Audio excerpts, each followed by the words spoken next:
Welcome to the program.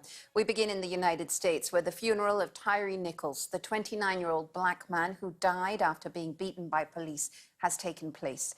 The U.S. Vice President Kamala Harris was among the thousands attending the service at Mississippi Boulevard Christian Church in Memphis, Tennessee. Now, following Tyre Nichols' death, 5 officers, all of them black, were charged with second-degree murder. Several other police officers and emergency staff have also been fired in recent days. Our North America editor, Sarah Smith, was at the service.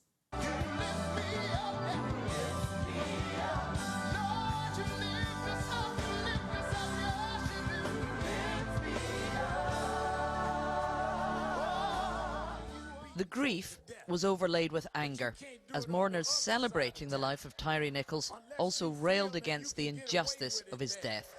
I can't speak for everybody in Memphis. I can't speak for everybody gathering. But for me, I believe that that man had been white, you wouldn't have beat him like that night. America's first black vice president demanding Congress pass police reform legislation. And when we look at this situation, this is a family that lost their son and their brother through an act of violence at the hands and the feet of people who had been charged with keeping them safe. Tyre Nichols' family want to remember a young man who was a passionate skateboarder. They say he had a beautiful soul and his mum's name tattooed on his arm. I see the world showing him love and fighting for his justice. But all I want is my baby brother back. Even if the legal reforms being demanded today do come into force, the sad truth is no one here believes that this is the last time a funeral will be held for an unarmed black person killed by the police in America.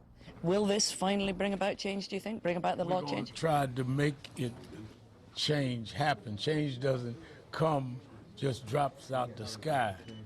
It comes from the ground up. We got to keep fighting. The 5 policemen who assaulted Tyre Nichols, who are all now facing charges of second-degree murder, are all black.